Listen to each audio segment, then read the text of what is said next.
ಎಲ್ರಿಗೂ ನಮಸ್ಕಾರ. ನಮ್ಮ ಸಾಂಗ್ ಗೆಳೆಯ ಲಾಂಚ್ಗೆ ಶಿವಣ್ಣ ಮಾಮ ಬಂದಿದ್ದಾರೆ. ಪ್ರತಿ ಸಿನಿಮಾದಲ್ಲೂ ನನಗಿರಲಿ ಎಲ್ರಿಗೂ ಸಪೋರ್ಟ್ ಮಾಡ್ತಾರೆ. ನಿಮ್ಮ ಪ್ರೋತ್ಸಾಹ ನನಗೆ ತುಂಬ ಮುಖ್ಯ ಮಾಮ. ಥ್ಯಾಂಕ್ ಯು ಸೋ ಮಚ್ ಯಾವಾಗಲೂ ನನಗೆ ಸಪೋರ್ಟ್ ಮಾಡಿದ್ದಕ್ಕೆ. ನಮ್ಮ ಸಾಯಿ ಕುಮಾರ್ ಸರ್ ಇದ್ದಾರೆ. ಕಂಗ್ರ್ಯಾಚುಲೇಷನ್ ಸರ್, 50 ಇಯರ್ಸ್ ಫಿಲ್ಮ್ ಇಂಡಸ್ಟ್ರಿನಲ್ಲಿ. ನನಗೆ ಗ್ರೋಯಿಂಗ್ ಅಪ್ ನಿಮ್ಮ ಡೈಲಾಗ್ಸ್ ಕೇಳೋದು ತುಂಬಾ ಇಷ್ಟ ಆಯಿತು. ಆ್ಯಂಡ್ ನಿಮ್ಮ ಜೊತೆಗೆ ಈ ಸಿನಿಮಾದಲ್ಲಿ ಆ್ಯಕ್ಟ್ ಮಾಡಿರೋದು ನನ್ನ ಬ್ಲೆಸ್ಸಿಂಗ್ ಅಂತ ಅಂದ್ಕೊಳ್ತೀನಿ. ತುಂಬ ಕಲ್ತಿದ್ದೀನಿ. So thank you so much for that. Prithvi ಅವ್ರ ಬಗ್ಗೆ ಮಾತಾಡೋದಿದ್ರೆ, ಅವರ ಸಿನಿಮಾ ನೋಡಿ, ಅವ್ರ ಸಿನಿಮಾ ದಿಯಾ ನೋಡಿ ನಾನು ಮತ್ತು ನಮ್ಮ ಮಮ್ಮಿ ಅಂದ್ಕೊಂಡಿದ್ವಿ ಒಂದು ದಿವಸ ಇವ್ರ ಜೊತೆಗೆ ನಾನು ಆ್ಯಕ್ಟ್ ಮಾಡಬೇಕು.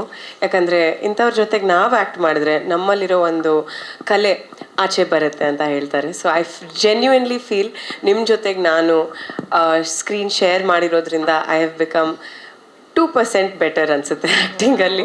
Thank you Prithvi for being a amazing costar. ಮತ್ತು ನಮ್ಮ ಡೈರೆಕ್ಟರ್ ಚಂದ್ರಶೇಖರ್ ಸರ್ ಈ ಪಾತ್ರದಲ್ಲಿ ನನ್ನನ್ನು ಕಂಡ್ರು ಅಂತ ನನಗೆ ಬಹಳ ಸಂತೋಷ, ಬಹಳ ಹೆಮ್ಮೆ ಆಗುತ್ತೆ.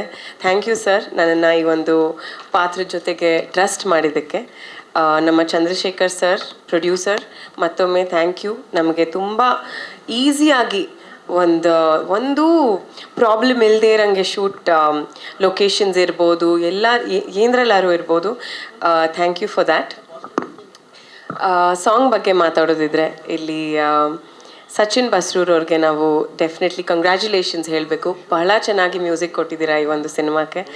ಆ್ಯಂಡ್ ಸಂಗೀತ ಅವರಿದ್ದಾರೆ, ಬ್ಯೂಟಿಫುಲ್ ಸಿಂಗಿಂಗ್. ಜಸ್ಕರಣ್ ಅವರಿರಲಿ ಆ್ಯಂಡ್ ಸಂತೋಷ್ ನಾಯಕ್ ಅವರು. ಬೇರೆ ಹಾಡುಗಳ ಬಗ್ಗೆ ನಾಗೇಂದ್ರ ಪ್ರಸಾದ್ ಸರ್ ಮತ್ತು ಪ್ರಮೋದ್ ವರ್ವಂತೆ ಅವರು ಬಹಳ ಚೆನ್ನಾಗಿ ಬರೆದಿದ್ದಾರೆ. Thank you for that. Dharma sir ನನ್ನ ಬಗ್ಗೆ ತುಂಬ ಚೆನ್ನಾಗಿ ಮಾತಾಡಿದರು. ಅವರಿಂದ ನಾನು ಆ ಮಾತುಗಳನ್ನ ಕೇಳೋದು ನನ್ನ ಬ್ಲೆಸ್ಸಿಂಗ್ ಅಂತ ಅಂದ್ಕೊತೀನಿ.